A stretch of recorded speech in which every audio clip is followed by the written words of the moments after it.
أعوذ بالله من الشيطان الرجيم.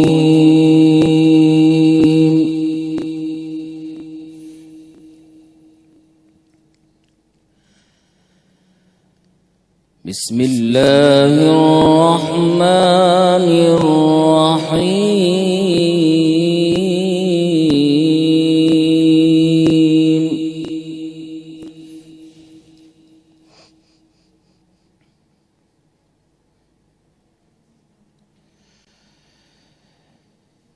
يا أيها الناس اعبدوا ربكم الذي خلقكم والذين من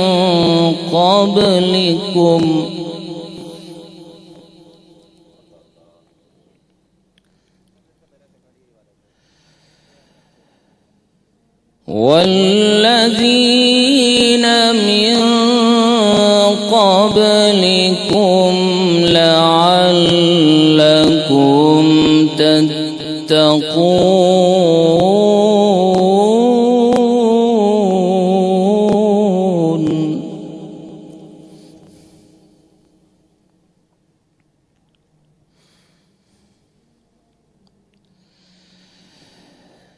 يا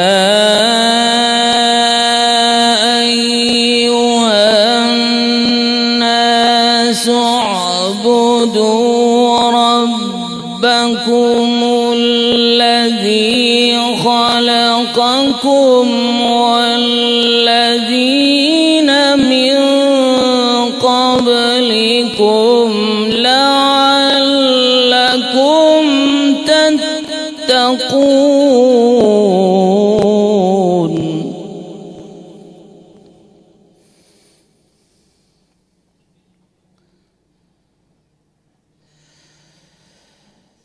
الذي جعل لكم الأرض فراشا والسماء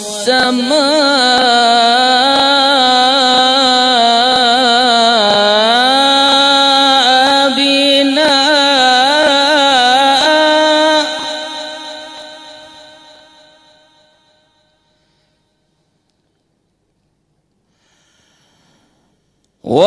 وأنزل من السماء ماء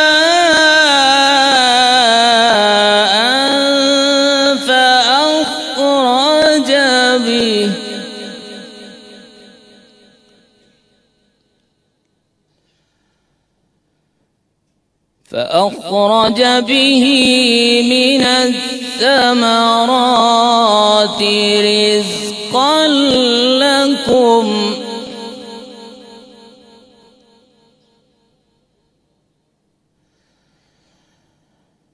فلا تجعلوا لله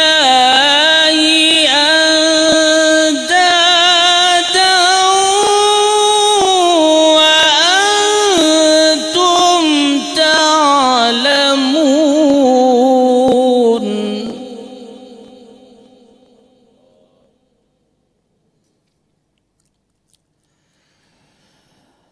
فلا تجعلوا لله أندادا وأنتم تعلمون.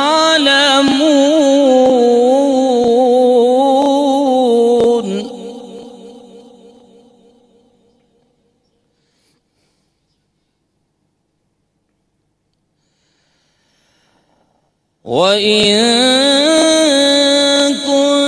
كنتم في ريب مما نزلنا على عبدنا فأتوا بسورة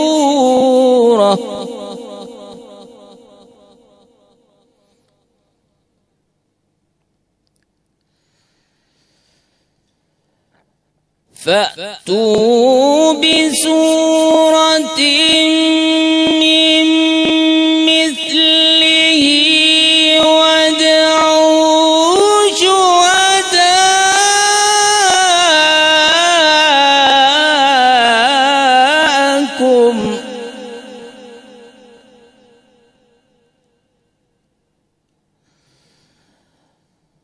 وادعوا شهداءكم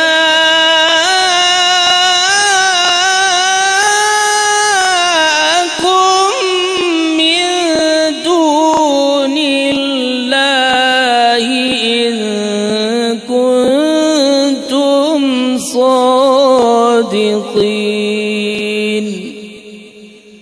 صدق الله العظيم.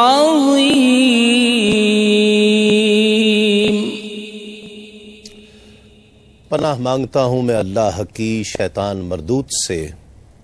اللہ کے نام سے شروع، جو بڑا مہربان نہایت رحم فرمانے والا ہے. اے لوگو، اپنے رب کی عبادت کرو جس نے تمہیں اور تم سے پہلے لوگوں کو پیدا کیا، اس امید پر کہ تم متقی پرہیزگار بن جاؤ. جس نے تمہارے نفع کے لیے زمین کو فرش اور آسمان کو چھت بنایا اور آسمان سے پانی نازل کیا اور پانی سے تمہارے رزق کے لیے کچھ پھل پیدا کیے، لہٰذا تم اللہ کے لیے شرکا نہ بناؤ جبکہ تم جانتے ہو.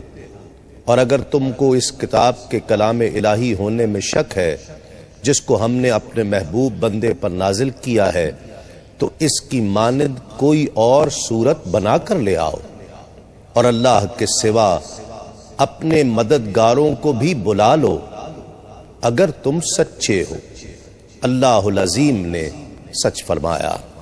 ناظرین محترم، السلام علیکم. تسلیم احمد صابری آپ کا ایک مرتبہ پھر خیر مقدم کرتا ہے رمضان کے اس خصوصی ٹرانسمیشن ماہ رمضان کی شان رمضان اور اس کا یہ اسپیشل سحری کا پروگرام کرم ہے رمضان، جس کا نام ہے. آپ کی اس پروگرام کے ساتھ حاضر خدمت ہے. آیات سے جو سورہ بقرہ کی آیت 21 اور 22 اور 23 کی تلاوت کا شرف قبلہ قاری صاحب نے حاصل کیا اور میں نے اس کا ترجمہ پیش کرنے کا شرف حاصل کیا. اس سے اس آج کے موضوع کا تعین ہو رہا ہے ان آیات کی روشنی میں بندگی کا تصور.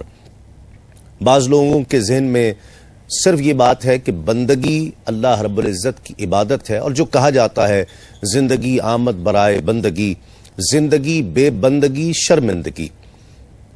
جو لوگ اسے صرف محراب و منبر تک محیط کرتے ہیں کہ اس کا تعلق صرف نماز، روزے، حج یا زکوٰۃ سے ہے یا مسجد سے ہے یا محراب و منبر سے ہے، وہ تمام چیزیں کہ جس میں عبودیت کا تصور آتا ہے اللہ رب العزت کی عبادت اور بندگی میں آتی ہیں.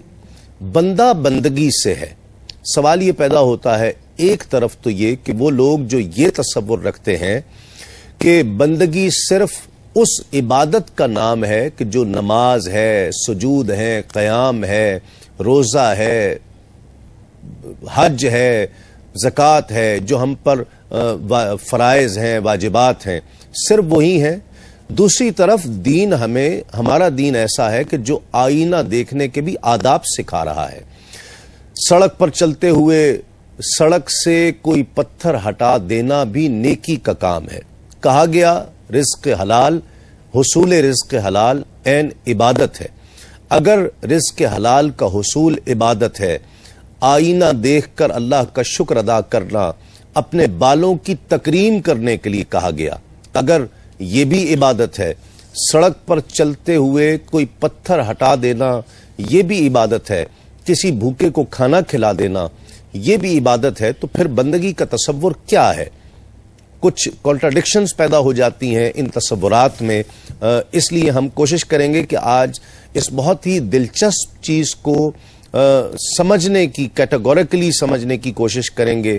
اور میں اس کو اگر یہ کہوں کہ ہم اسے پہلے اکیڈمکلی سمجھنے کی کوشش کریں گے کہ اس کا تصور کیا ہے. قرآن مجید احادیث سے ہمیں بندگی کا تصور کیا مل رہا ہے تو یہ بے جا نہ ہوگا. ہم کوشش کریں گے کہ اس حوالے سے گفتگو کی جائے. آج بندگی کا تصور جس طرح میں نے ذکر کیا یہ موضوع ہوگا اور آپ کے لیے ٹیلی فون لائنز بھی کھولی جائیں گی. آپ کالز کر سکتے ہیں, اس ٹاپک کے حوالے سے بھی سوالات کر سکتے ہیں, اور وہ فقہی سوالات بھی کہ جو آپ کے ذہن کو پریشان کرتے ہیں آپ کیجئے. قرآن اور حدیث کی روشنی میں اس کا انشاءاللہ جواب دیا جائے گا, تشفی بخش جواب دیا جائے گا. ہمارے ساتھ تشریف فرما ہے آپ کی بہت جانی پہچانی, ہر دل عزیز, بہت محبوب شخصیت, ہم سب کی بہت پسندیدہ شخصیت علامہ مفتی محمد اکمل صاحب. السلام علیکم, بہت شکریہ آپ تشریف لائے. ان کے ساتھ تشریف فرما ہے ایک اور بہت ہی خوبصورت انداز گفتگو کی حامل شخصیت, تصوف پر آپ بڑی گہری نظر رکھتے ہیں, آپ انہیں بارہا ARYQ TV پر دیکھتے ہیں, پسند کرتے ہیں. علامہ مفتی جمال الدین بغدادی صاحب, السلام علیکم, آپ کا بھی بہت شکریہ آپ تشریف لائے. اور ان کے ساتھ ایک اور ممتاز نوجوان سکولر جو علم دین سے بھی وابستہ ہیں اور اس کا علم بھی رکھتے ہیں اور دنیاوی علوم سے بھی واقف ہیں. تو ایک ایسی شخصیت جو علم دین بھی اور دنیاوی علوم کو بھی نظر میں رکھے ہوئے ہو, زیادہ بہتر انداز سے گفتگو کر سکتے ہیں. ڈاکٹر محبوب الحسن بخاری صاحب, السلام علیکم. ڈاکٹر صاحب آپ کا بھی بہت شکریہ. قاری محمد بشیر چشتی صاحب, جس طرح میں نے کل بھی عرض کیا تھا کہ ہمارے ساتھ ہیں, ساتھ رہیں گے, اور صرف یہ ساتھ اس دنیا کا نہیں ہے, قیامت میں بھی ہمارے ساتھ انشاءاللہ ہوں گے. یہ قرآن کے قاری ہیں اور ایسے قاری ہیں کہ جن کی زبان پر قرآن ہے, دل میں صاحب قرآن ہے. میں آپ کا بھی بہت شکریہ ادا کرتا ہوں, آپ تشریف لائے.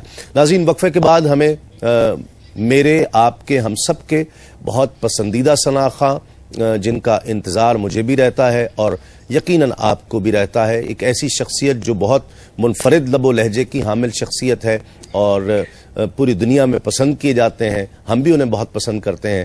الحاج محمد یوسف میمن ہمیں جوائن کریں گے ایک مختصر سے وقفے کے بعد. لوٹتے ہیں اس یقین کے ساتھ آپ کہیں نہیں جائیں گے. قرآن کو حجت ماننا ہے تو جو ڈیفینیشن قرآن نے دی ہے پھر اس کو ایکسیپٹ کرنا ہو. شیخ الاسلام ڈاکٹر طاہر القادری کے مختلف اسلامی موضوعات پر علمی, تحقیقی, فکری, سائنسی اور عسکری خطابات کا نیا سلسلہ. اے ایمان والو, اللہ سے ڈرا کرو, اس کا تقوی اختیار کرو, پرہیزگاری اختیار کرو. اللہ کی ہدایت کے تحت آقا ارشاد فرما رہے ہیں جو قرآن میں نہیں ہے وہ حدیث میں ہے, وہ بھی وہی ہے. تو مومن ہوتے تو تم یہ راز جانتے کہ رسول کا فیصلہ ہی خدا کا فیصلہ ہے. علمی اور فکری تقاریر ہر پیر سے ہفتہ رات 9 بجے.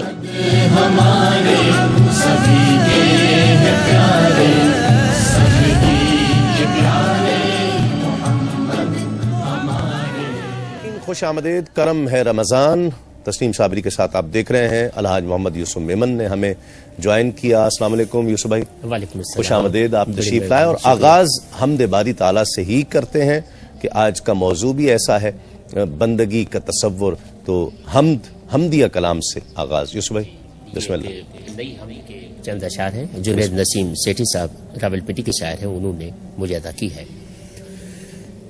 ادراک سے بالا ہے, تخیل سے برا ہے.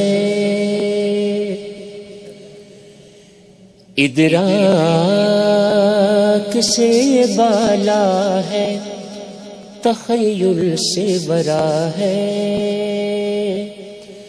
انسان بھلا کیسے سمجھ پائے تو کیا ہے.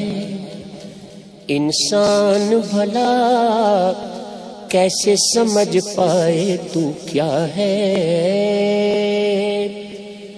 مظہر تیری قدرت کا ہے ایک ایک گل خندان. مظہر تیری قدرت کا ہے ایک ایک گل خندان. ہر قطرہ شبنم میں بھی تو جلوہ نما ہے. ہر قطرہ شبنم میں بھی تو جلوہ نما ہے. انسان بھلا کیسے سمجھ پائے تو کیا ہے. ہر چھب سے تیری چھب ہے نرالی میرے مولا، ہر چھب سے نرالی تیری، ہر شب سے ہر چھب سے تیری چھب ہے نرالی میرے مولا، رنگوں میں تیرا رنگ ہے جو سب سے جدا ہے، رنگوں میں تیرا رنگ ہے جو سب سے جدا ہے، انسان بھلا کیسے سمجھ پائے تو کیا ہے، ہر ایک سے انوکھا ہے یہ رنگ نئے رنگ حقیقت، ہر ایک سے انوکھا ہے، ہر ایک سے انوکھا ہے یہ نئے رنگ حقیقت، ہر ساز کے پردے میں چھپی تیری صدا ہے، ہر ساز کے پردے میں چھپی تیری صدا ہے، انسان بھلا کیسے سمجھ پائے تو کیا ہے، ہر طرز تعین سے منزہ تیری ہستی، واہ واہ، ہر طرز تعین سے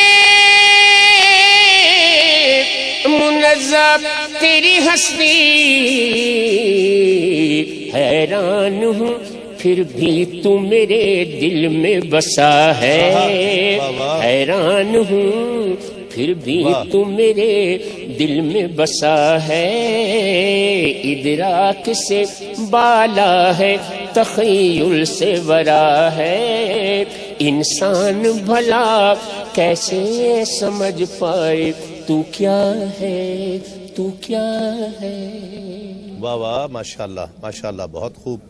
مفتی صاحب کیا کہتے ہیں قرآن مجید احادیث میں بندگی کا تصور، ہم نے سورہ بقرہ میں جس طرح اس کا ذکر ہوا، کیا فرماتے ہیں؟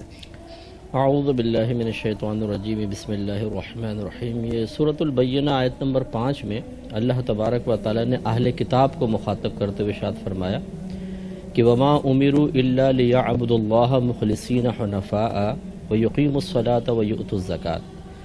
اللہ تعالیٰ ارشاد فرماتا ہے کہ اور ان اہل کتاب کو فقط یہی حکم دیا گیا تھا کہ وہ اللہ تبارک و تعالیٰ کی عبادت اس طرح کریں کہ اپنے دین کو شرک اور کفر اور نفاق سے بالکل پاک و صاف رکھیں اور ہر باطل سے اعراض کریں، نمازیں قائم کریں اور زکوٰۃ ادا کریں۔ ٹھیک ہے، تو اس آیت کریمہ میں ویسے تو یہ نزول خاص ہے، لیکن قاعدہ شرعیہ یہی ہوتا ہے کہ آیت بعض اوقات خاص گروہ کے لیے نازل ہوتی ہے لیکن حکم عام ہوتا ہے۔ ٹھیک ہے، تو قیامت تک کے لیے آیت ہمیں ایک بندگی کا وہ تصور دے رہی ہے کہ اس میں 2 چیزوں کا تذکرہ ہے، پہلے ہے ایمانیات کا تذکرہ اور پھر آپ دیکھیں نماز کا تذکرہ ہے، پھر زکوٰۃ کا ہے۔ ٹھیک، تو نماز سے بدنی عبادت کی طرف اشارہ ہے اور زکوٰۃ سے مالی عبادات کی طرف اشارہ ہے۔ ٹھیک، گویا کہ اللہ تبارک و تعالیٰ کی بندگی کا تصور یہ ہے کہ انسان سب سے پہلے اپنے عقیدے کو درست رکھے، ٹھیک ہے، اور جتنی وہ عبادات کر رہا ہے وہ صرف اور صرف اللہ تبارک و تعالیٰ کے لیے ہو، اس میں نہ شرک جلی کا تصور ہو نہ شرک خفی کا، نہ تو خدا نخواستہ وہ اللہ کا شریک ٹھہرائے کسی کو اور نہ وہ ریاکاری کرے، کیونکہ یہ بھی اس کو شرک خفی کہا گیا ہے کہ اللہ تعالیٰ کے لیے جو اللہ کے قرب کے لیے اللہ تبارک و تعالیٰ کی رضا کے لیے اعمال اختیار کرنے چاہیے، وہ انسان مخلوق کی رضا کے لیے یا مخلوق کی طرف سے تعریفات حاصل کرنے کے لیے اختیار کرے، اور اس کے بعد جتنی بھی عبادات اللہ نے فرض اور واجب قرار دی ہیں ان کا ارتکاب کرے۔ اور اس میں ایک چیز کا اضافہ اور کر لیا جائے کہ بندگی کا مکمل تصور اس وقت حاصل ہوتا ہے، جیسے آپ نے انٹرو میں ارشاد فرمایا کہ بعض لوگ یہ سمجھتے ہیں جی نماز پڑھ لیں، روزہ رکھ لیں، حج کر لیں، زکوٰۃ دے دیں تو سمجھ لیجئے کہ ہم نے بندگی کا حق ادا کر دیا۔ تو یہ بھی اچھی چیزیں ہیں، لیکن 2 چیزیں ہیں، ایک ہیں ارتکابات اور ایک ہیں اجتنابات۔ جہاں اللہ تعالیٰ نے فرض اور واجب بعض چیزیں اختیار کرنا قرار دی ہیں، وہیں بعض چیزوں سے بچنا بھی فرض اور واجب قرار دیا ہے۔ ٹھیک ہے، تو خلاصہ کلام یہ ہے کہ مکمل طور پر اللہ تبارک و تعالیٰ کا کامل بندہ وہ ہوگا یا عبودیت کاملیت کے درجے تک اس وقت پہنچے گی کہ جب انسان ایمانیات کو ٹھیک کر لے، عبادات کو کامل طریقے سے ادا کرے، جس چیز کا اللہ تعالیٰ نے حکم دیا اس کو مکمل شرائط کے ساتھ ادا کرے، جن چیزوں سے بچنے کا حکم دیا ان سے مکمل طور پہ اجتناب کرے تو پھر یہ عبودیت کا حق ادا کرنے والا ہو. ٹھیک ہے. نماز پڑھتا ہے جی، روزے بھی رکھتا ہے، قرآن کی تلاوت ایسی کہ 5 10 پارے روز کے پڑھتا ہے، محلے میں کسی سے بات ہی نہیں کرتا ہے وہ سیدھے منہ. مطلب وہ بندہ کہلائے گا؟ میں پہلی بات تو یہ ذرا اس کا جواب بعد میں دیجیے گا. بندہ بندگی سے ہی ہے اور بندگی کے تمام چیزوں کو پورا نہیں کر رہا، تقاضوں کو پورا نہیں کر رہا، تو کیا اسے بندہ کہلانے کا حق ہے؟ بسم اللہ الرحمن الرحیم. شکریہ. دیکھیے، جس طرح کہ ابتدائی گفتگو میں آپ نے خود ہی اس بات کی وضاحت فرما دی اور میں مزید اس پر کچھ معروضات پیش کروں گا کہ بلا مفتی صاحب نے بھی بڑی سارے اصل گفتگو فرمائی ہے کہ یہ جو عبد ہے، عبودیت ہے، عبادت ہے، اسی کو ہم بندہ اور بندگی کہہ رہے ہیں. بندہ فارسی کا لفظ ہے، بندگی. یہ اسلام جو ہے یہ عالمگیر مذہب ہے، اور یہ جو نماز ہے یا روزہ ہے یا حج ہے یا زکوٰۃ ہے یا تلاوت قرآن ہے، یہ اسلام کے درخت کی شاخیں ہیں. ٹھیک ہے. اور اسلام کے ارکان ہے. نماز کیا ہے؟ ارکان میں سے ایک رکن ہے. روزہ کیا ہے؟ ارکان میں سے ایک رکن ہے. حج اور زکوٰۃ کیا ہیں؟ ارکان اسلام میں سے رکن ہیں. اسی طرح دیگر چیزیں بھی اسلام میں ہیں، شامل ہیں. جس طرح آپ نے فرمایا ابتدائی گفتگو میں کہ نبی علیہ الصلوۃ والسلام ارشاد فرماتے ہیں اماطۃ الشیء عن الطریق صدقۃ، تبسمک لوجہ اخیک صدقۃ. تیرے کسی بھائی کو دیکھ کر مسکرا پڑنا بھی صدقہ ہے. یہ بھی بندگی میں آتا ہے، نیکی میں آتا ہے، عبادت میں آتا ہے. اسی طرح رستے سے کسی چیز کو اٹھا لینا یہ بھی صدقہ ہے، یہ بھی نیکی ہے. اب دیکھیے کہ اسلام نے رہبانیت کو منع فرمایا ہے، اور اسلام میں رہبانیت کا کوئی تصور نہیں ہے. یعنی نماز پڑھتا ہے، ذکر کرتا ہے، اگر تو وہ فتنوں سے بچنے کے لیے کسی کے ساتھ سلام و کلام نہیں کرتا تو وہ ایک ایکسیپشنل کیس ہے. لیکن اگر ماحول ایسا ہے کہ لوگوں کے ساتھ میل جول میں لوگوں کی خیر خواہی وہ چاہے گا اور لوگوں کی اصلاح بھی ہوگی، تو لوگوں کے ساتھ میل جول رکھنے میں ہی بہتری ہے، اور یہ بھی عبادت میں شامل ہے. ٹھیک ہے. اگر عبادت کوئی شخص کرتا ہے اور وہ عبادت کرنے کے بعد دنیاوی امور پر، جیسے آپ نے فرمایا کہ کچھ لوگ ایسے ہیں، جیسے مفتی صاحب کے لئے بھی ذکر کر رہے تھے کہ کچھ لوگ ایسے ہیں کہ جنہوں نے صرف نماز روزے ہی کو یہ قرار دیا ہے کہ یہی بندگی ہے، اور کچھ لوگ ایسے ہیں جنہوں نے دنیاوی امور کو اختیار کر لیا ہے. تو میں عرض کروں گا کہ صرف اگر کوئی شخص دنیا کو اختیار کرتا ہے اور دین کو ترک کرتا ہے وہ بھی نادان ہے، اور اگر کوئی شخص دین کو اختیار کر کے دنیا کو اس سے جدا سمجھتا ہے، حضور علیہ الصلوۃ والسلام نے اس کو بھی سراہا نہیں ہے، بلکہ رسالت امام صلی اللہ علیہ وسلم سے ایک شخص نے سوال کیا. عن عبداللہ ابن عمر رضی اللہ تعالیٰ عنہ قال قال رجل یا نبی اللہ صلی اللہ علیہ وسلم من اخشس الناس و اخزم الناس. یا رسول اللہ، لوگوں میں سب سے زیادہ دانا اور سمجھدار کون ہے، اور فہم و فراست والا اور دور اندیش کون ہے؟ تو نبی علیہ الصلوۃ والسلام نے آگے سے ارشاد فرمایا اکثرہم ذکرا للموت و اکثرہم استعدادا. وہ جو اپنی موت کو یاد کرتا ہے، اس کے لیے اعمال کرتا ہے، اس کے لیے تیاری کرتا ہے. اور حضور علیہ السلام نے جو اس سے اگلا جملہ فرمایا انتہائی قابل توجہ، سرکار کریم صلی اللہ علیہ وسلم فرماتے ہیں اولئک الاخشاص الذین ذهبوا بشرف الدنیا وکرامۃ الآخرہ.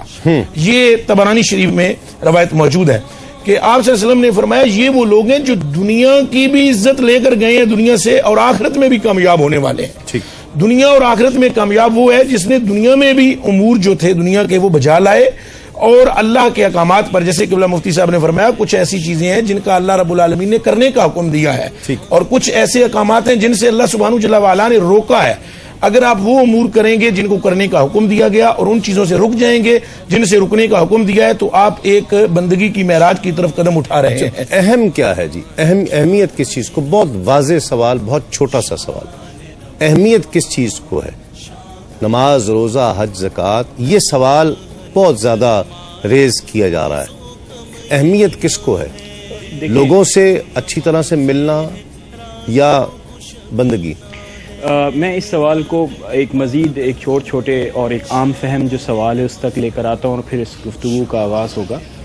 کہ ایک عام طور سے اسی کے حوالے سے ایک اور سوال یہ اٹھایا جاتا ہے کہ مسلمان ایک عام آدمی نماز پڑھتا ہے لیکن اس کے باوجود بھی برائی سے اجتناب نہیں کرتا.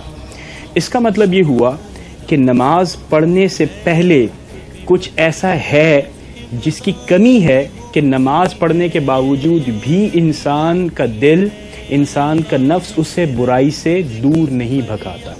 اس کا مطلب یہ ہوا کہ جو گفتگو ہماری ہو رہی ہے وہ یہ ہے کہ اگر کوئی شخص کلمہ پڑھتا ہے لا الہ الا اللہ کہ کوئی نہیں ہے معبود سوائے اللہ رب العزت کے، اس کا مطلب یہ ہے کہ آپ کی یعنی ایک مسلمان کی کمٹمنٹ خدا سے ویسی نہیں ہے جیسی کہ ہونی چاہیے.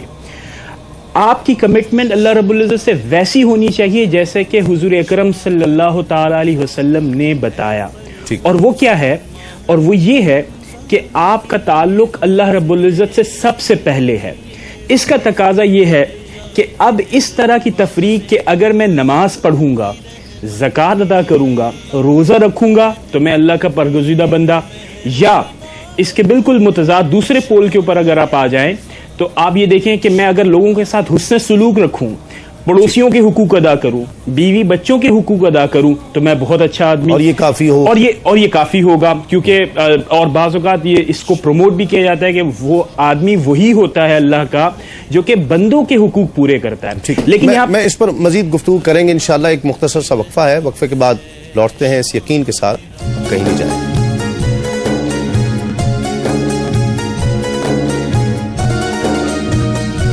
رحمت کی سبقت. حضرت ابو ہریرہ رضی اللہ تعالیٰ عنہ سے روایت ہے کہ رسول اللہ صلی اللہ علیہ وآلہ وسلم نے فرمایا، جب رب کریم نے مخلوق کو پیدا کرنے کا فیصلہ فرمایا تو ایک تحریر فرمائی جو اس کے پاس عرش کے اوپر ہے. اس میں تحریر ہے، میری رحمت میرے غضب پر سبقت رکھتی ہے.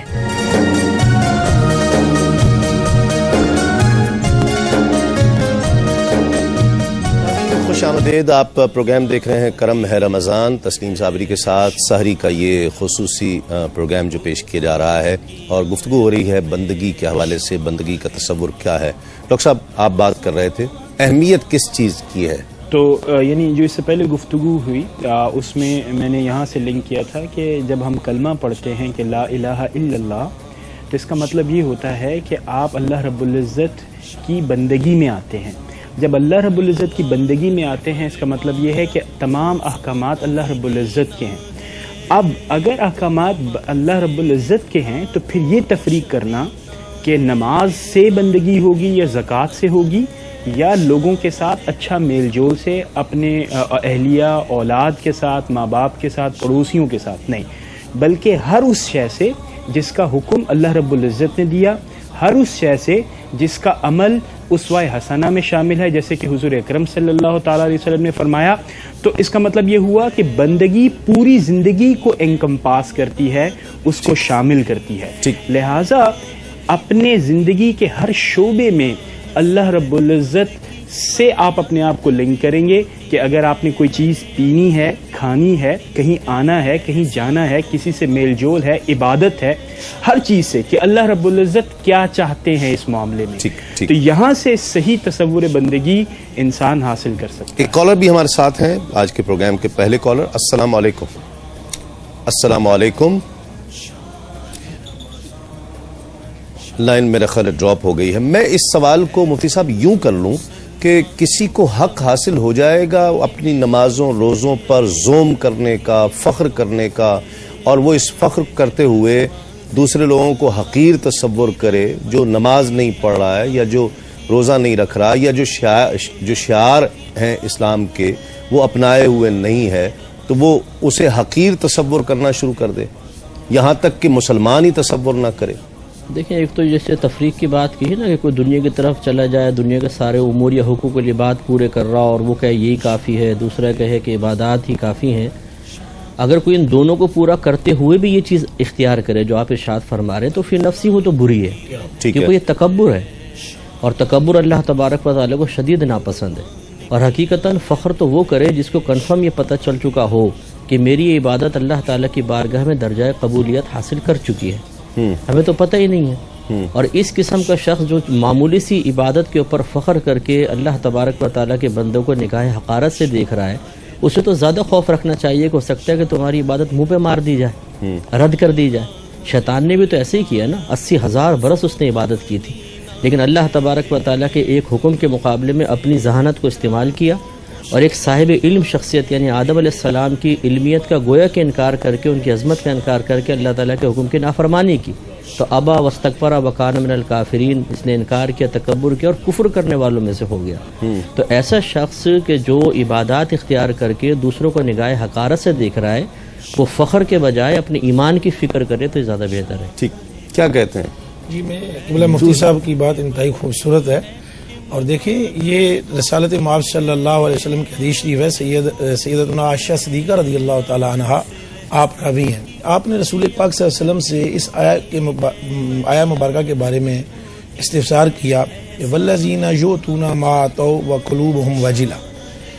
حضور علیہ السلام سے یہ آیا مبارکہ تلاوت کر کے سیدتنا عائشہ صدیقہ رضی اللہ تعالی عنہا نے یہ عرض کی کہ یا رسول اللہ، کیا اس آیت سے مراد وہ لوگ ہیں انہم الذین یشربون الخمر ویسرقون، کہ جو شراب جنہوں نے پی ہے یا جنہوں نے چوری کی ہے اور اس کے بعد نفس کی شرارت کی بنا پر ان سے گناہ تو ہو گیا، لیکن اس گناہ کی وجہ سے وہ نادم رہے اور ان کے دل جو ہیں وہ اللہ رب العالمین کی خشیت سے ڈرتے ہیں۔ اس آیت سے مراد یہ ہے، حضور علیہ السلام نے ارشاد فرمایا لا یبنۃ الصدیق، اے صدیق کی بیٹی ایسا نہیں ہے، بلکہ فرمایا اس سے مراد وہ لوگ ہیں یصومون، ولکنہم الذین یصومون ویصلون ویتصدقون وہم یخافون ان لا یقبل منہم۔ وہی بات جو قبلہ مفتی صاحب فرما رہے ہیں کہ اس سے مراد وہ لوگ ہیں جو روزہ رکھتے ہیں اور جو نماز پڑھتے ہیں اور جو صدقہ دیتے ہیں، اس کے باوجود خشیت الہی کا عالم ان کے ہاں یہ ہے کہ وہ ڈرتے ہیں اور ان کے دل لرزتے ہیں کہ کہیں وہ عبادت ہماری قبول ہی نہ کی جائے، بے شک اور لٹا نہ دی جائے۔ ایک کالر ہے ہمارے ساتھ یو ایس اے سے، قدسیہ۔ السلام علیکم۔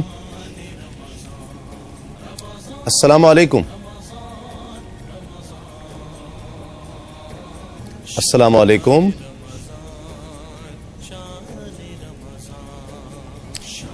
لائن میرے خیال تھرو نہیں ہو پائی، ایک کالر اور ہیں۔ السلام علیکم۔ السلام علیکم۔ وعلیکم السلام، کون اور کہاں سے؟ جاوید بھائی، میں کوہاٹ سے بات کر رہی ہوں جی۔ آپ سب حضرات کو بھی اسپیشلی قبلہ مفتی صاحب کو میری طرف سے بہت بہت سلام عرض ہو، اور رمضان کی بہت مبارک ہو۔ آپ کو بھی بہت بہت مبارک۔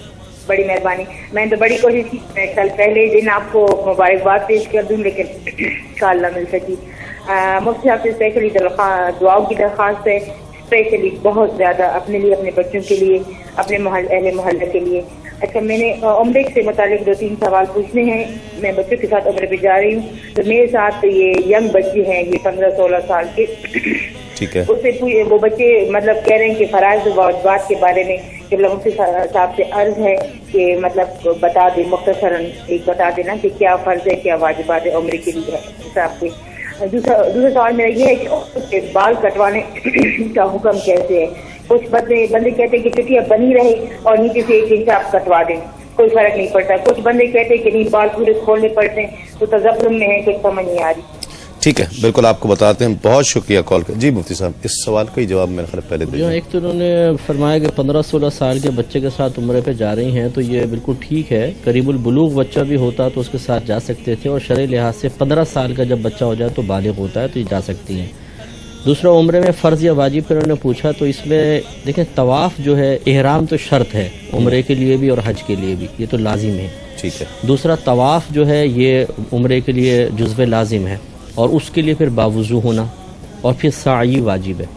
باقی جتنی چیزیں جیسے ملتزم پر حاضر ہو کے دعا مانگنا یا آب زمزم وغیرہ پینا، یہ مستحب ہوتا ہے۔ پھر آخر میں حلق یا قصر یہ لازم ہے کہ اس کی وجہ سے یہ اگر نہیں کریں گے تو احرام کی حالت سے باہر نہیں نکلیں گے، تو گویا کہ یہ بھی درجہ وجوب میں ہوتا ہے۔ اور یہ جو بال کٹوانے کے انہوں نے فرمایا کہ خاتون کا پوچھنا مقصود ہے، تو ہوتا یہ ہے، شرعی اصول یہ ہے کہ پورے سر کے کم از کم 1/4 بال کا کٹوانا یہ واجب ہوتا ہے، یہ قصر ہے عورت کے لیے۔ اور یہ بھی ہو سکتا ہے کہ اگر پورے سر کے نہ کٹوانا چاہیں تو کم از کم سر کے چوتھے حصے کے اگر بال 1 پورے کے برابر کٹوا لیں تو یہ کافی ہوتا ہے۔ اگر یہ گویا کہ جو بہنیں بار بار عمرہ کرتی ہیں 3-4، تو وہ سر کے گویا کہ 4 حصے کر لیں، اور ہر عمرے پر 1 حصے کے بال 1 پورے کے برابر کٹوا لیں، کافی ہیں۔ ٹھیک ہے۔ اور لڑکوں میں بھی یہ ہو سکتا ہے، بچوں کے اندر کہ وہ پورے سر کے بال کم از کم 1/4 ایک پورے کے برابر ہو، یا 1/4 سر کے بال ایک پورے کے برابر. لیکن مرد کے لیے افضل یہ ہوتا ہے کہ وہ حلق کروائے، کیونکہ نبی کریم صلی اللہ علیہ وسلم نے فرمایا کہ جو حلق کروائے گا اس کو ہر بال کے بدلے میں میدان محشر میں ایک نور عطا کیا جائے گا. تو یہ بیسٹ ہے. صحیح. ایک کالر اور ہیں. السلام علیکم. السلام علیکم. السلام علیکم. جی کون اور کہاں سے بات کر رہی ہیں؟ ہلو السلام علیکم. ہلو السلام علیکم.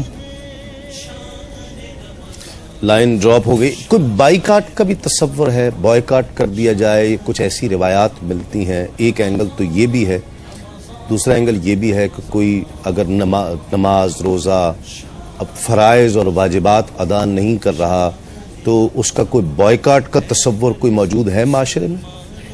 یعنی آپ کا سوال یہ ہے کہ اگر کوئی شخص نماز یا روزہ نہیں رکھتا جی تو اسلامی معاشرے میں اس سے بائیکاٹ کیا جائے؟ جی دیکھیں، بنیادی طور پر تو اسلام ایک ایسے معاشرے کو پسند کرتا ہے جس میں تمام لوگوں کو ساتھ لے کے جایا جائے اور ایک سوشل پریشر بلڈ اپ کیا جائے ہر اس شخص سے جو کہ ان معاملات میں کوتاہی یا تساہلی کا مظاہرہ کرتے ہیں یا اس میں کوششیں کرتے ہیں کہ اوائڈ کریں.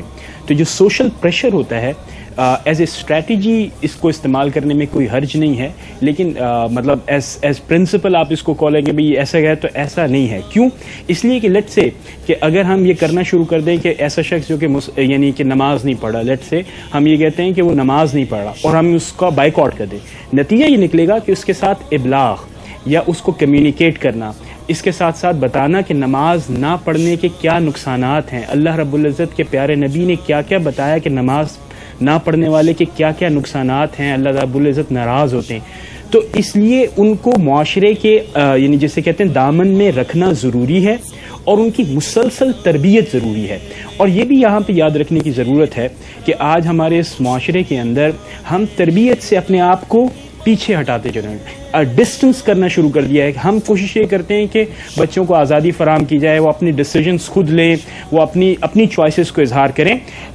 اسلام بنیادی طور پر اس بات کو زیادہ پسند کرتا ہے کہ آپ بچوں کو چوائسز بتائیں بھی اور بہت ہی اچھی طرح سے بتائیں کہ نماز یوں پڑھی جاتی ہے اور نماز ہمارے پیارے نبی حضرت محمد مصطفیٰ صلی اللہ تعالیٰ علیہ وسلم نے پسند فرمائی، ان کی آنکھوں کی ٹھنڈک ہے اور دیگر چیزیں، تاکہ وہ موٹیویٹ ہوں. ان کو پرسویٹ کرنے کی ضرورت ہوتی ہے. صحیح. ہم نے کوشش کی کہ اعتدال کی راہ، ARYQ TV کا یہ ترا رہا ہے کہ ہم کوشش کرتے ہیں کہ اعتدال کی راہ لوگوں کو بتائیں. ایک طرف وہ تشدد کرنے والا طبقہ ہے کہ جو اس چیز پر کسی بھی شخص کو مسلمان نہیں کہے گا، کسی بھی شخص کو دائرہ اسلام سے داخل خارج کر دے گا. دوسری طرف ایک وہ طبقہ ہے جو نماز روزے کو اتنی اہمیت نہیں دیتا ہے اور کہتا ہے جی بس سب ٹھیک ہے، وہ سب چیزیں معاف ہو جائیں گی، لیکن یہ حقوق العباد معاف نہیں ہوں گے. پڑوسیوں سے اچھے لوگوں کو خوش رکھا جائے، لوگوں کو راضی رکھا جائے. کیا کرنا چاہیے؟ دیکھیں، نا فی نفسی ہی شدت کوئی بری چیز ہے یا پسندیدہ شے ہے، نہ نرمی فی نفسی ہی کوئی پسندیدہ یا بری شے ہے. یہ موقع محل کے لحاظ سے اچھی اور بری بنتی ہے. اگر ایک بچہ بدتمیزی کر رہا ہے، نافرمانی کر رہا ہے، اس کے ساتھ نرمی کرنا برا ہے. ٹھیک ہے. اگر ایک بیوی نافرمان ہے، بیوی غلطیاں کر رہی ہے، بیوی بے عمل ہے، اس کے ساتھ نرمی اختیار کرنا برا ہے. شریعت نے سختی کرنے کا حکم دیا، یہاں سختی محبوب ہے. اور اگر کوئی نرمی سے دین کی طرف مائل ہو سکتا ہے، آپ اس کو جھڑک کے سمجھا رہے ہیں، ڈانٹ ڈپٹ کر رہے ہیں، شدت کے ساتھ اس پہ جیسے آپ نے فرمایا شرک و کفر اور بدعتی ہونے کے فائرنگ کر رہے ہیں، تو یہاں پر سختی بیجا اور بری ہے. تو اس لیے یہ شعور بیدار کرنا بہت ضروری ہے اور یہ تربیت کا تقاضا کرتا ہے کہ جو والدین ہیں ان کی بھی تربیت کامل ہونی چاہیے. حالات اور جغرافیائی جو اس کی جو تفریق ہے وہ کتنی اہم ہے اس کے لیے؟ کس لحاظ سے؟ تشدد کرنے کے لیے یا کسی کو سوشل جغرافیائی لحاظ سے نہ کریں، آپ شرعی تعلیم کے اعتبار سے اس کو دیکھیں. جغرافیہ کچھ بھی ہو، کلچر کیسا بھی ہو، لیکن جہاں شریعت سختی کرنے کا حکم دیتی ہے اور نرمی کو بالکل ناپسند کرتی ہے، وہاں پہ سختی ہی کی جائے گی. جہاں پہ نرمی کا حکم ہے وہاں سختی کرنا بیجا ہے. جہاں دونوں میں اعتدال رکھنے کا حکم ہے وہاں اعتدال کے ساتھ کام کرنا ہوگا. تو اس کے لیے ضروری ہے کہ تربیت ضروری ہے. والدین مثال کے طور پہ ہیں، ٹیچرز ہیں، اس طرح حاکم ہیں، اگر ان کی تربیت کامل ہو. اور پھر یہ دیکھیں قرآن اللہ تبارک و تعالی ارحم الراحمین، ہمارے نبی کریم صلی اللہ علیہ وسلم رحمت للعالمین، لیکن قرآن کے اندر دونوں چیزیں آپ دیکھیں گے، شدت بھی ہے، سختی بھی ہے، اور نرمی اور پیار بھی ہے. اسی طرح سیدہ عائشہ صدیقہ رضی اللہ عنہا اللہ کی جانب سے ہے نا، بندہ بندے سے کرے. لیکن سنت الہیہ اختیار کرنا یہ بہت ہی اچھا ہے. اسی لیے اس طرح میں دیکھیں سرکار کا عرض کر رہا ہوں، سیدہ عائشہ صدیقہ رضی اللہ تعالیٰ عنہ فرماتی ہیں کہ سرکار کبھی اپنے ذات کی خاطر جلال میں تشریف نہیں لاتے تھے، لیکن اگر کوئی اللہ تبارک و تعالیٰ کی نافرمانی کرتا تو آپ غضبناک ہوتے تھے. یعنی اظہار غضب بھی ہے، اور اظہار غضب میں سختی کا پہلو ہے، حالانکہ آپ رحمت للعالمین ہیں. اس کا مطلب یہ ہوا کہ اسی چیز کو ہمیں دیکھنا ہوگا کہ کہاں زوجہ کے ساتھ سختی کرنی ہے، کہاں نرمی کرنی ہے، کہاں بچوں کے ساتھ، کہاں اسٹوڈنٹس کے ساتھ، کہاں دوست کے ساتھ، کہاں محلے والوں کے ساتھ، کہاں ایک عام مسلمان کے ساتھ، ایک عالم کو عوام کے ساتھ کہاں سخت لے جا رکھنا ہے، کہاں نرم لے جا. یہ تربیت کا تقاضا کرتا ہے، اور یہ عین مطلوب شرع ہے کہ نرمی بھی ہو اور سختی بھی ہو. صحیح. ناظرین ایک مختصر سا وقفہ، لوٹتے ہیں اس یقین کے ساتھ آپ کہیں نہ جائیں.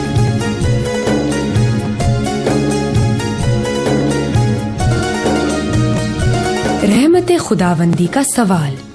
حضرت ابو مالک رضی اللہ تعالیٰ عنہ اپنے والد سے روایت کرتے ہیں کہ جب کوئی شخص اسلام لاتا تو رسول اللہ صلی اللہ علیہ وآلہ وسلم اس کو نماز سکھاتے اور اس سے فرماتے کہ ان الفاظ سے دعا کرو: خداوند میری مغفرت فرما، مجھ پر رحم فرما، مجھے ہدایت فرما، مجھے عافیت دے اور مجھے رزق عطا فرما.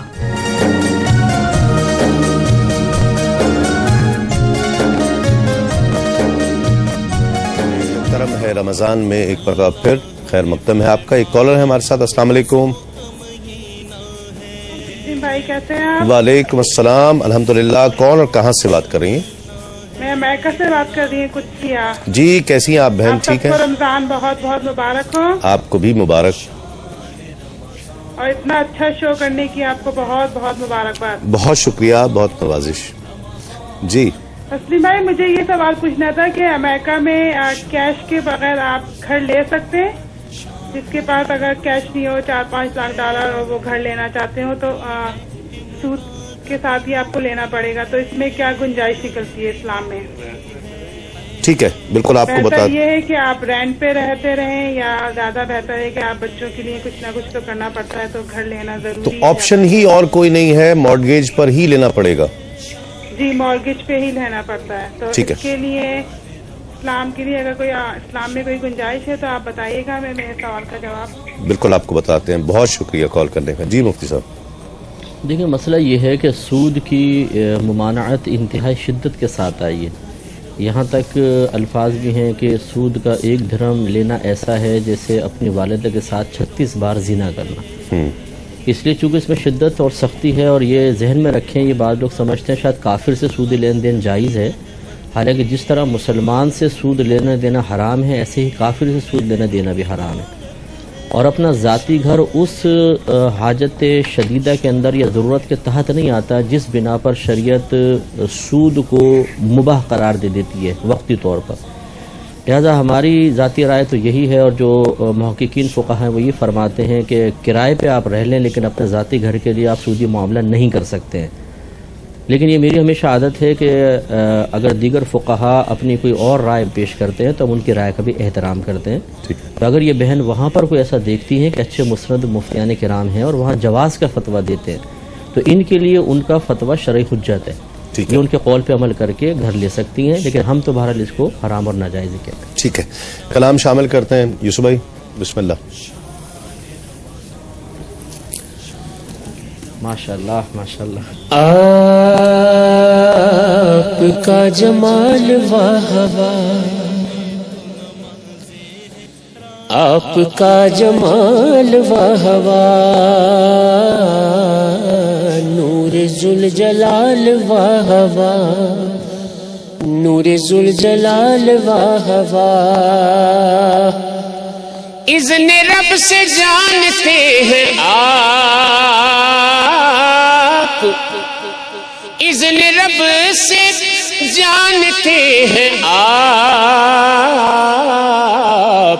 سب کے دل کا حال، واہ واہ واہ واہ، سب کے دل کا حال، واہ واہ،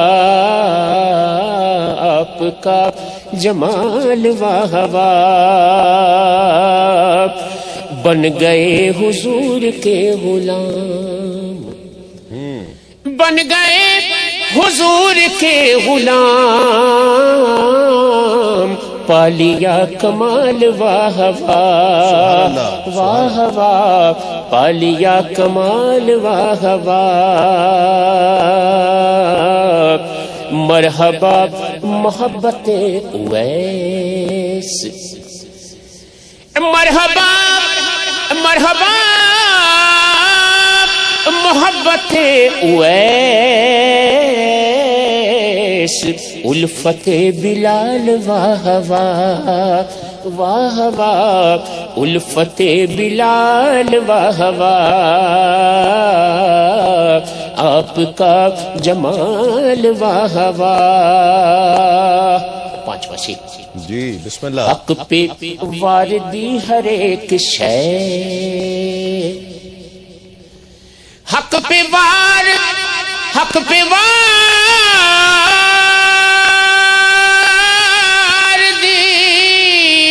حق پہ واردی ہر ایک شے، مصطفیٰ کی آل، واہ واہ واہ واہ، مصطفیٰ کی آل، واہ واہ، آپ کا جمال، واہ واہ، مصطفیٰ سوار کیا ہوئے، واہ واہ، مصطفیٰ مصطفیٰ سوار کیا ہوئے، اونٹنی کی چال، واہ واہ واہ واہ، اونٹنی کی چال، واہ واہ، آپ کا جمال، واہ واہ۔ مکتب عارف قادری، واہ کینٹ کے رہنے والے ہیں، مکتب میں لکھتے ہیں کہ عارف ان کے نام سے ہوا، عارف ان کے نام سے ہوا، پورا ہر سوال، واہ واہ واہ واہ، پورا ہر سوال، واہ واہ، آپ کا جمال، واہ واہ واہ واہ، نور ذوالجلال، واہ واہ۔ ماشاءاللہ یوسف میمن تیرا کمال، واہ واہ۔ یہ تو ان کا ایک وصف ہے نا کہ ردیف دیکھے کیسی منفرد ردیف لے کر آئے، اسی لیے تو ماشاءاللہ۔ ایک کالر بھی ہیں ہمارے ساتھ، السلام علیکم۔ السلام علیکم۔ السلام علیکم۔ السلام علیکم جناب، سید قاسم شاہ بکری بات کروں۔ ماشاءاللہ ماشاءاللہ، مرشد کیسے ہیں آپ؟ ٹھیک ہیں؟ اللہ کا کرم ہے، آپ کی دعا ہے۔ پہلے تو رمضان المبارک کی مبارکباد آپ کو بھی، اور آپ کی آواز سن کر جان میں جان آ گئی جیسے۔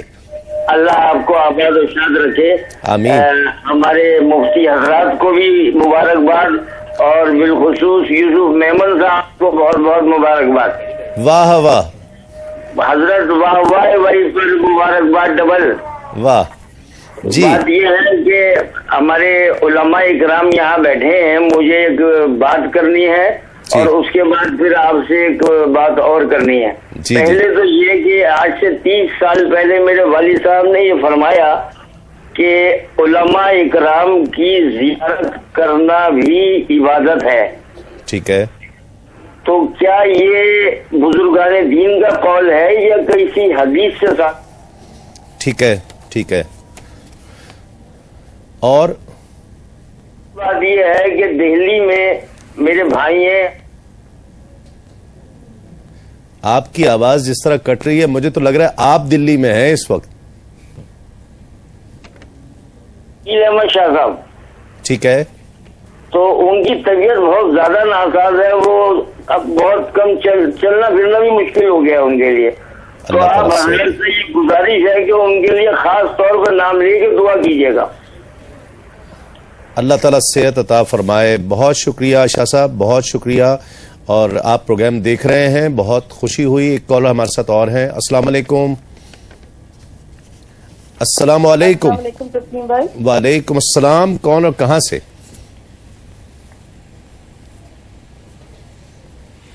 السلام علیکم. جی السلام علیکم تسلیم بھائی، میں کینیڈا سے خان بات کر رہی ہوں. جی وعلیکم السلام. کیسی ہیں آپ؟ ٹھیک ہیں؟ الحمدللہ. سب سے پہلے تو آپ سب حضرات کو میری طرف سے السلام علیکم. وعلیکم اور السلام. مفتی اکمل صاحب کو خاص طور پہ بہت سلام. وعلیکم السلام. اور سب کو بہت رمضان مبارک میری طرف سے.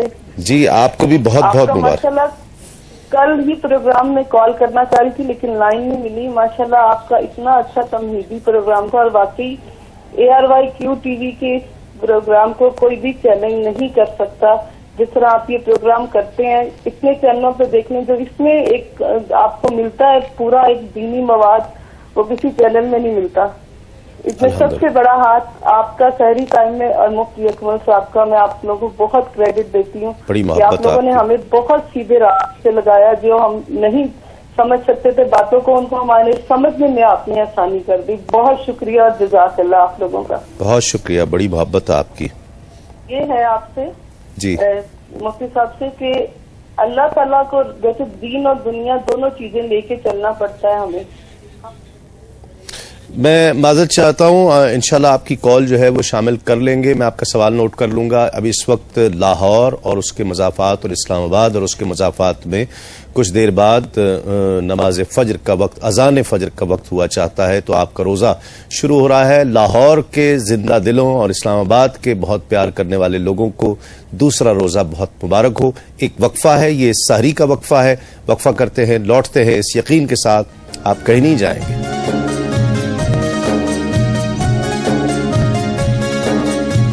روزہ ڈھال ہے. حضرت عثمان بن ابی العاص رضی اللہ عنہ بیان کرتے ہیں کہ میں نے رسول اکرم صلی اللہ علیہ وسلم کو فرماتے سنا، روزہ جہنم کی آگ سے ڈھال ہے، جیسے تم میں سے کسی کے پاس لڑائی کے لیے ڈھال ہو.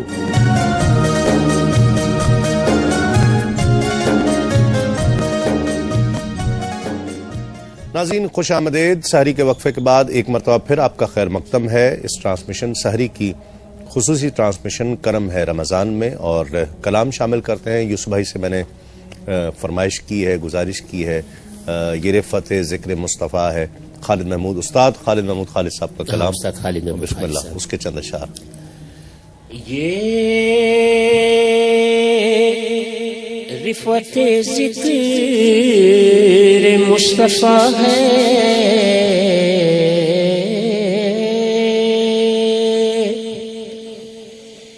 یہ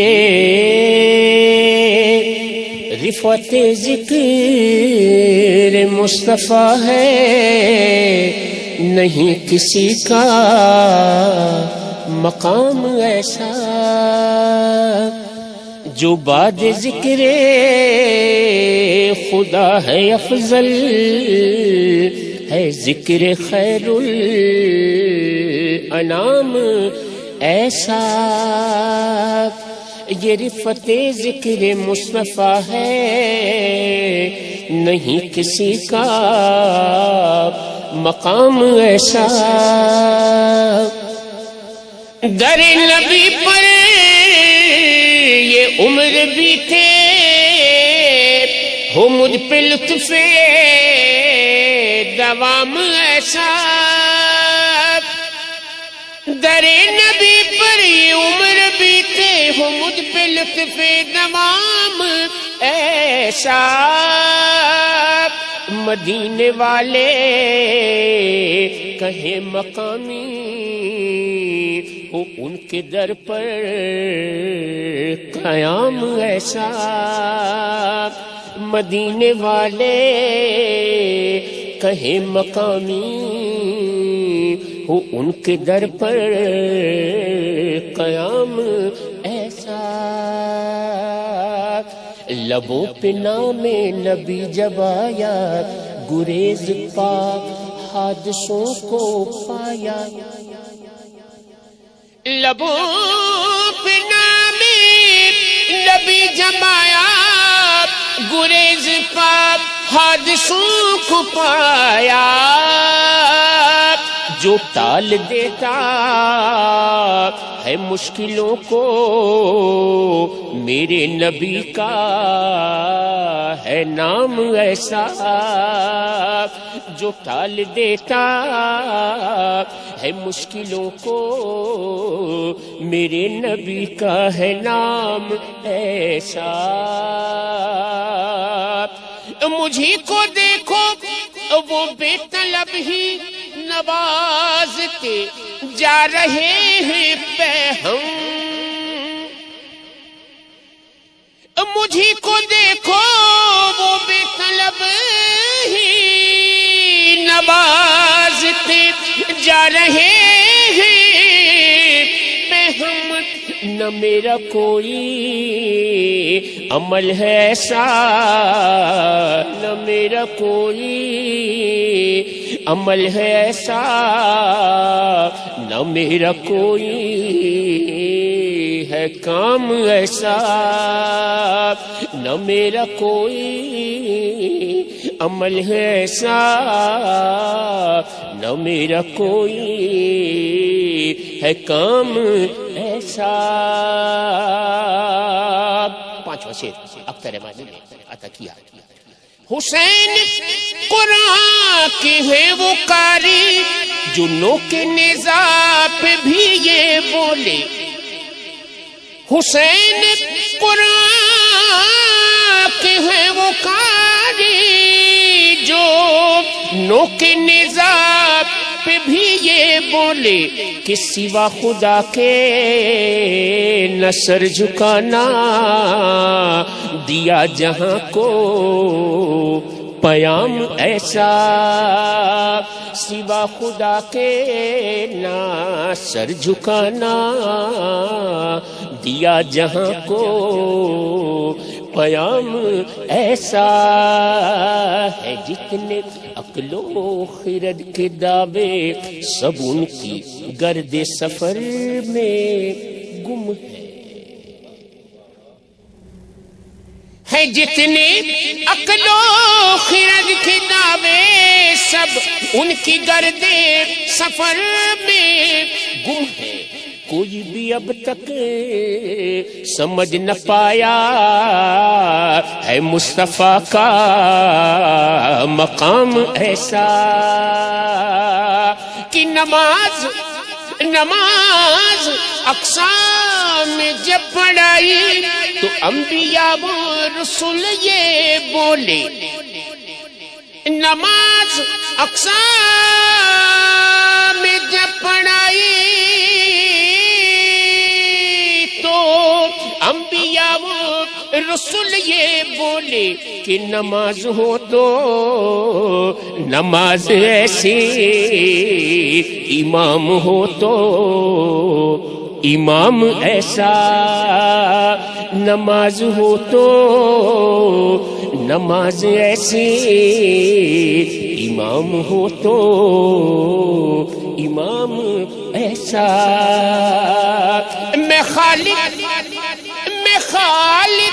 اپنے نبی پہ قربان ہے جن کا خلق عظیم قرآن. میں خالد اپنے نبی پہ قربان ہے جن کا خلق عظیم قرآن. سلامتی کی جو ہے ضمانت وہ لے کے آئے نظام ایسا. سلامتی کی جو ہے ضمانت وہ لے کے آئے نظام ایسا. یہ رفت ذکر مصطفیٰ ہے نہیں کسی کا مقام ایسا. کیا بات، ماشاءاللہ. ایک کالر ہے ہمارے ساتھ. السلام علیکم. السلام علیکم. السلام علیکم. لائن میرا خیر ڈراپ ہوگی. مفتی صاحب پہلے کچھ سوال ہے باقی اور نہیں بس وہ ایک پوچھا تھا کہ کیا علماء کی زیارت کرنا جی ہاں عبادت ہے؟ شاہ صاحب حدیث نے میں جو آیا ہے، یہ حدیث میں بعض روایات میں ایسا ہے کہ علماء کی زیارت کرنا بھی عبادت ہے، لیکن مستند احادیث میں نہیں ہے، بزرگان دین کا قول اس کو قرار دیا جائے تو زیادہ بہتر ہے۔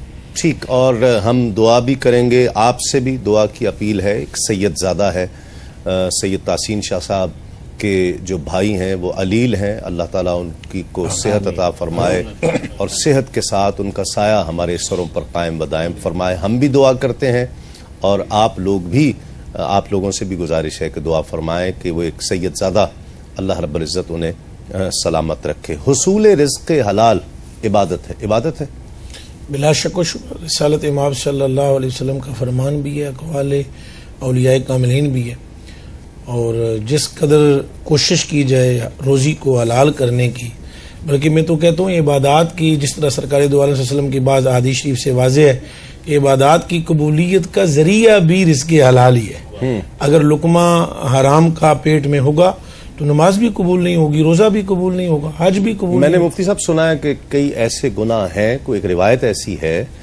کہ جو گناہ انسان کے نہیں جھڑتے کسی عمل سے، وہ اپنے بچوں کی روزی کی فکر سے جھڑتے ہیں۔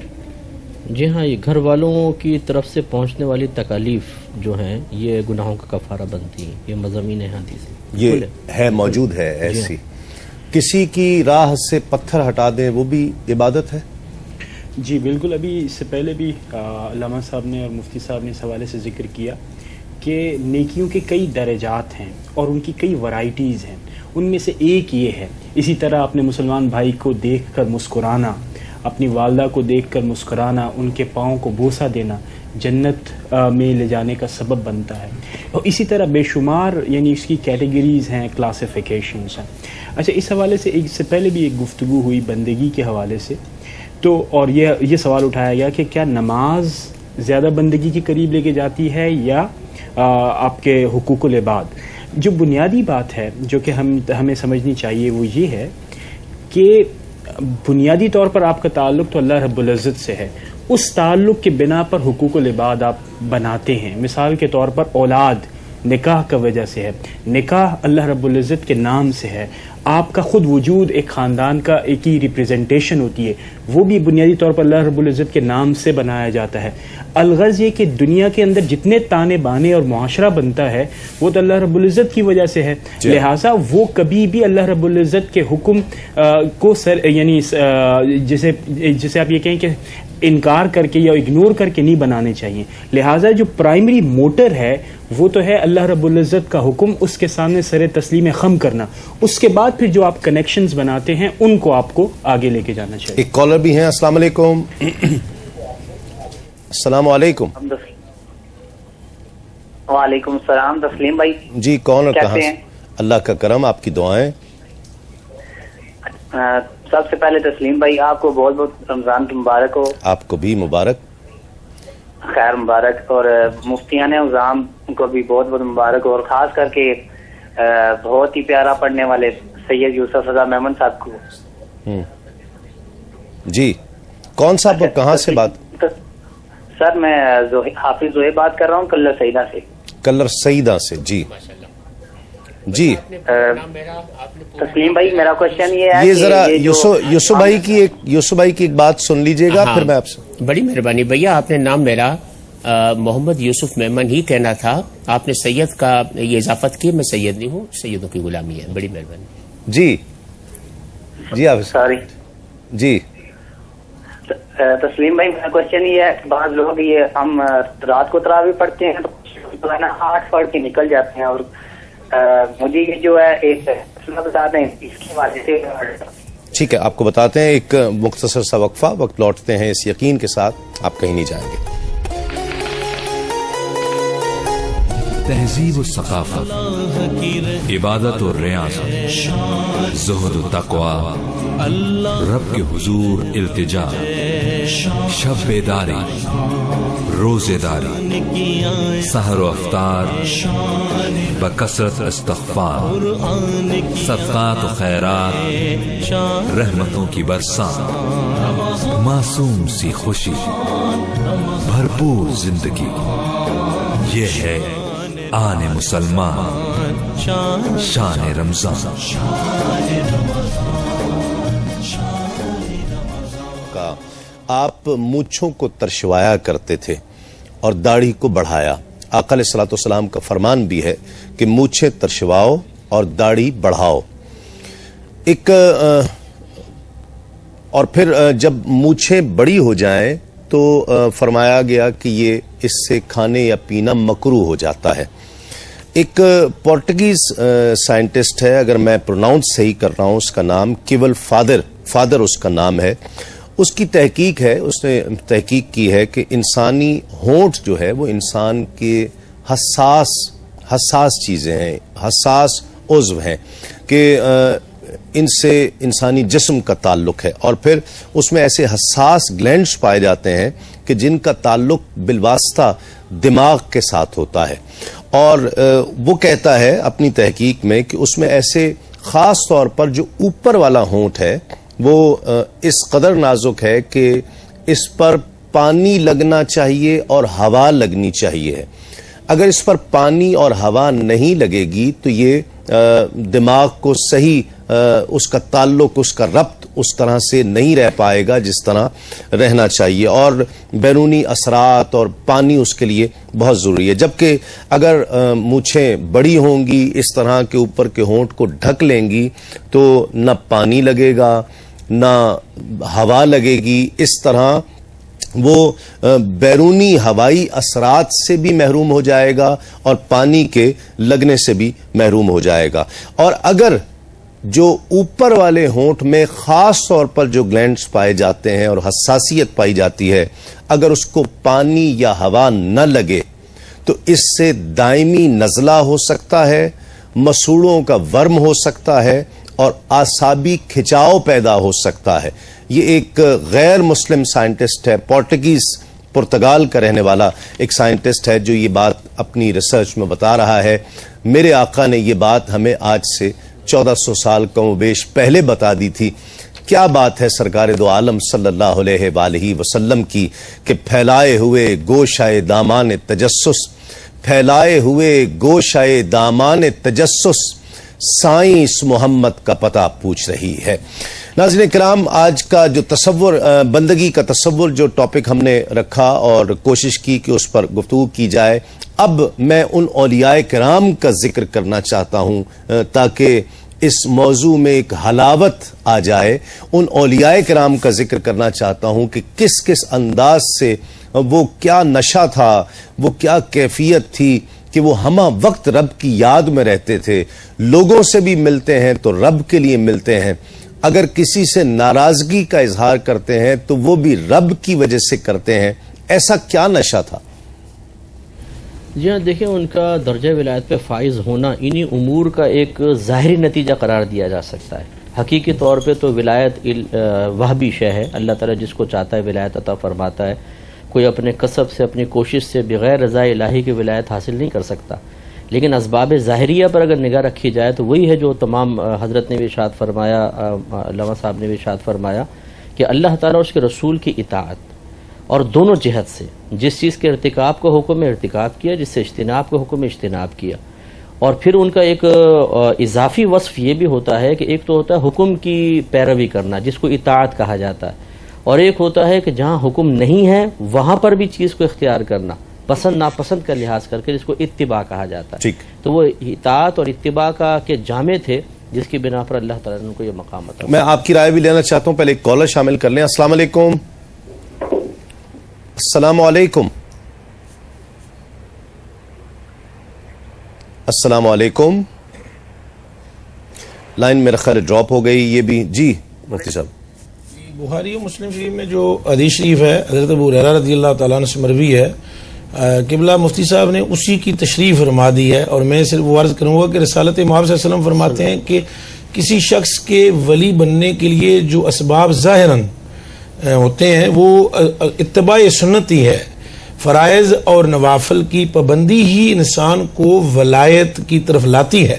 حدیث شریف میں ہے کہ وما تقرب الی عبدی بشیء مما افترضت علیہ وما یزال عبدی یتقرب الی بالنوافل حتی احبہ, کہ بندہ نوافل کی پابندی کر کے، فرائض کی پابندی کر کے نوافل کی طرف رغبت کر کے تو میرا محبوب بن جاتا ہے اور میں اس کو اپنا محبوب بنا لیتا ہوں، ولی بنا لیتا ہوں. اولیاء کاملین اس قدر شغف رکھتے ہیں اتباع سنت سے، نبی پاک صلی اللہ علیہ وسلم کی اس قدر محبت ان میں موجود ہوتی ہے، ان کی نفوس عالیہ اور ان کی ذوات قدسیہ اس قدر رسول پاک سے فیض کا اکتساب کرتی ہیں صلی اللہ علیہ وسلم کہ پھر وہ ان کی زندگی کا ہر گوشہ نبی علیہ الصلوۃ والسلام کی زندگی کا پرتو بن جاتا ہے.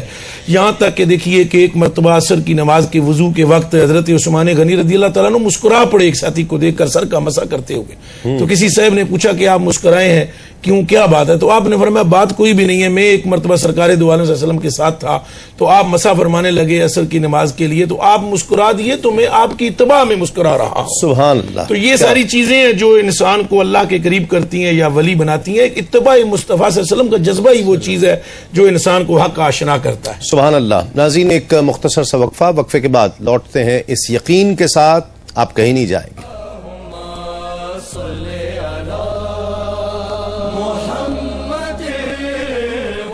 ابرو مبارک حضرت ہند بن ابی حالہ رضی اللہ تعالیٰ عنہ بیان کرتے ہیں نبی کریم صلی اللہ علیہ وآلہ وسلم کے ابرو مبارک کمان کی طرح خمدار، باریک اور گنجان تھے.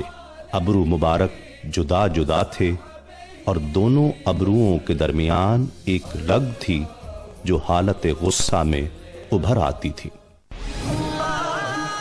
خوش آمدید. آپ پروگرام دیکھ رہے ہیں کرم ہے رمضان تسلیم صابری کے ساتھ، اور ایک کلام کی حاجی عبدالرؤوف صاحب نے فرمائش کی ہے اور وہ مجھے اور آپ کو بھی بہت پسند ہے. وہ کلام ایک تو بزرگوں کا کلام، مولانا جامی رحمۃ اللہ علیہ کا کلام، اور اس پر بہت خوبصورت تضمین اور بہت خوبصورت انداز سے یوسف بھائی نے پیش کی ہے، اسی کی فرمائش ہے.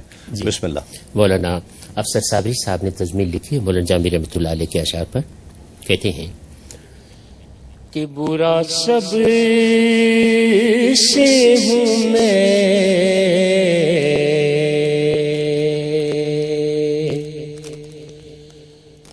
برا سب سے ہوں میں، اچھے نہیں گن،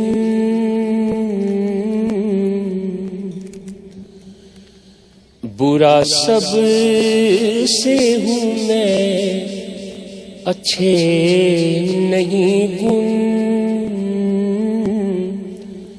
مگر رہتی ہے مجھ کو آپ کی دھن، مگر رہتی ہے مجھ کو آپ کی دھن،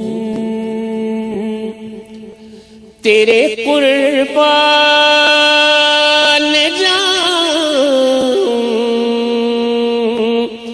بات تو سن، نسیمہ جانی بے بطحا گزر کن، نسیمہ جانی بے بطحا گزر کن، نسیمہ بطحا گزر کن، ز احوال محمد را خبر کن، ز احوال محمد را خبر کن، جہاں محبوب حق ہے مہرباں جا، جہاں محبوب حق ہے مہرباں جا، وہاں کی سرزمی ہے آسمان جا، نہ خالی ہاتھ تو ہرگز وہاں جا، ببری جان مشتاقم دراں جا، ببری جان مشتاقم دراں جا فدائے روضائے خیر البشر کن فدائے روضائے خیر البشر کن تیرا ایوان عالم یا محمد ہے تجھ سے شان عالم یا محمد تو ہی ہے جان عالم یا محمد تو ہی سلطان عالم یا محمد زروئے لطف سوئے من نظر کن زروئے لطف سوئے من نظر کن اسے تاج رسول سے ہے محبت ہے افسر طالب دیدار حضرت میسر ہو زیارت پر زیارت مشرف گرچہ شد جامی لطفت مشرف گرچہ شد جامی لطفت خدا را ای کرم بارے دیگر کن خدا را ای کرم بارے دیگر کن نسیمہ جانب بطحا گزر کن ز احوال محمد را خبر کن ز احوال محمد را خبر کن. بہت اعلیٰ ماشاءاللہ، بہت خوب یوسف بھائی، اللہ تعالیٰ آپ کو جزا عطا فرمائے. کس طرح سے کنکلوڈ کرتے ہیں آج کے اس ٹاپک کو کہ ایک بندگی کا تصور بہت وسیع تصور ہے؟ جی ہاں، اس کو مختصر یہی ہے کہ ہر انسان سب سے پہلے تو یہ اس کی اہمیت کو سمجھے کہ مجھے بندہ بننا چاہیے. دوسری بات یہ کہ بندگی کے حصول کے لیے، کامل بندگی کے حصول کے لیے وہی دو چیزیں ضروری ہیں کہ سب سے پہلے وہ اس چیز کا علم سیکھے کہ مجھ پہ کیا چیز اللہ تعالیٰ نے فرض و واجب قرار دی ہے، ان کا ارتکاب، اور کن چیزوں سے بچنا لازم قرار دیا ہے. اس علم کے حصول کے بعد اس پر عمل پیرا ہونے کی کوشش کرے. اگر وہ یہ 3-4 امور پر عمل پیرا ہو جاتا ہے تو انشاءاللہ اللہ کی ذات سے امید ہے کہ بندہ کامل نہ بن سکا تو بہرحال بندگی کا ذائقہ ضرور چکھنے میں کامیاب ہو جائے. جی ہاں بالکل. جی مفتی صاحب، بالکل انہی حضرت کے الفاظوں کے ساتھ فقیر کا اتفاق ہے، اور یہی عرض کروں گا کہ نبی علیہ الصلوۃ والسلام کی محبت اور آپ کی اگر سنن کے اتباع اختیار کر لی جائے تو یقیناً انسان کی دنیا کی بھی اور عاقبت کی بھی زندگی سنور سکتی ہے، اور انسان کی زندگی بندگی کا اعلیٰ نمونہ پیش کر سکتی ہے. بے شک. جی ڈاکٹر صاحب. جی بالکل، میرا خیال ہے کہ اسی بات کو مزید اگر آگے بڑھایا جائے تو حضور اکرم صلی اللہ تعالیٰ علیہ وسلم کی جو عبادات تھی اس پر جو صحابہ تعجب کا اظہار کرتے تھے تو حضور اکرم صلی اللہ تعالیٰ علیہ وسلم نے ارشاد فرمایا افلا اکن عبدا شکورا. تو میسج یہ ہے کہ جب حضور اکرم صلی اللہ تعالیٰ علیہ وسلم بندگی اور شکر گزار بننا چاہتے ہیں تو ہماری کیا جگہ ہے. بنیادی بات یہ ہے کہ حضور اکرم صلی اللہ تعالیٰ علیہ وسلم کا وہ ارشاد جس میں آپ نے فرمایا کہ ہر عبادت سے پہلے تمہیں اس بات کا خیال ہونا چاہیے کہ تم اللہ کو دیکھ رہے ہو، اور اگر ایسا نہیں تو پھر کم از کم یہ تو ضرور خیال کرو کہ تمہیں اللہ رب العزت دیکھ رہا ہے. اگر یہ ہم اپنے اندر پیدا کر لیں کیفیت تو انشاءاللہ تعالی انسان جو ہے وہ بندگی کی راہ پر چل جائے گا اور انشاءاللہ تعالی اللہ رب العزت کے ہاں مقبول ہوگا. بے شک. ناظرین کرام، جو کہا گیا نا کہ زندگی آمد برائے بندگی، زندگی بے بندگی شرمندگی. ہم کہتے ہیں نا کہ وہ فلاں بہت اچھا بندہ ہے، اور وہ بندہ اگر حقارت سے کہا جائے تو کہا جاتا ہے کہ وہ بھی کوئی بندہ ہے. تو جب ہم جائیں تو ہمارے لیے لوگوں کی زبانوں پر یہ ہو کہ وہ اچھا بندہ ہے. جو بندگی اختیار نہیں کر رہا، رب کی بندگی نہیں کر رہا، وہ در حقیقت بندہ کہلانے کے شرف سے محروم ہو رہا ہے. اس پر غور کرنا چاہیے. اولیاء کرام سے جو ہمیں روایات ملتی ہیں، ان کے احوال ملتے ہیں کہ وہ ہمہ وقت رب کی یاد میں رہتے تھے، اللہ کو یاد رکھتے تھے. اللہ کو یاد رکھنے کا تصور صرف یہ نہیں ہے کہ ہمہ وقت تسبیح پر اللہ اللہ پڑھتا رہے، بلکہ زندگی کا کوئی بھی کام کرے، کوئی رزق حلال کی کوشش کر رہا ہے، کسی دوست سے مل رہا ہے، کسی رشتہ دار سے مل رہا ہے، بڑے سے بات کر رہا ہے، چھوٹے سے بات کر رہا ہے، پڑوسی سے بات کر رہا ہے، راہ چلتے ہوئے کسی سے بات کر رہا ہے، تو گویا وہ ہمہ وقت یہ ذہن میں رکھے کہ اللہ رب العزت کا حکم کیا ہے، کسی کو ملنے کے لیے، کسی کو برتنے کے لیے، کسی سے تعلق نبھانے کے لیے اللہ رب العزت اور اس کے رسول کے احکامات کیا ہیں.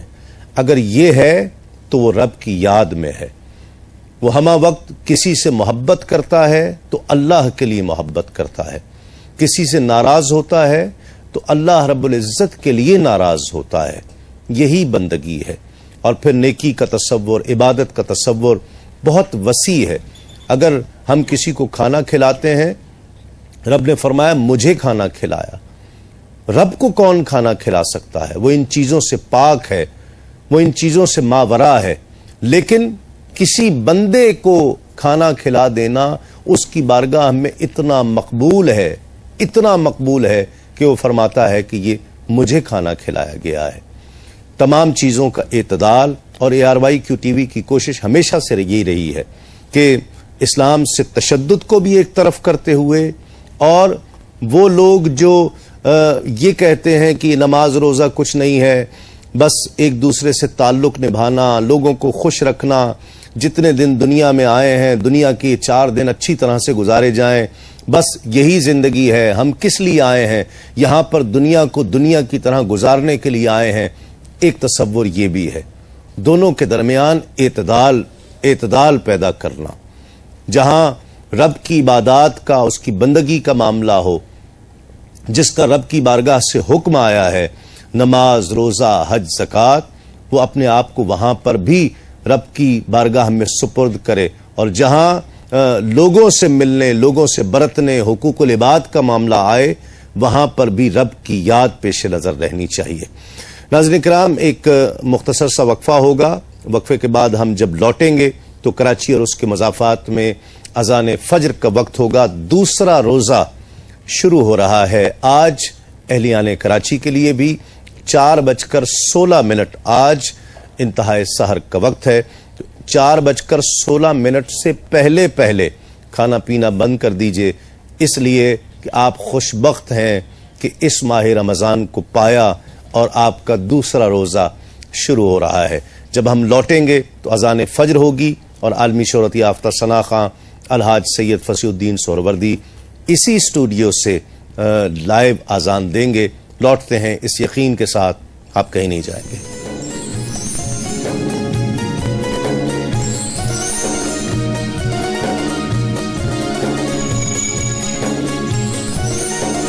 حضرت عبداللہ بن عباس رضی اللہ عنہما سے روایت ہے کہ رسول اکرم صلی اللہ علیہ وسلم نے ارشاد فرمایا، مجھے روزہ جلدی افطار کرنے اور سحری میں تاخیر کا حکم دیا گیا ہے. نوٹ: اس سے مراد افطار کا وقت ہونے کے بعد افطار میں تاخیر نہ کرنا اور سحری کو مقررہ وقت سے کچھ دیر پہلے کرنا ہے.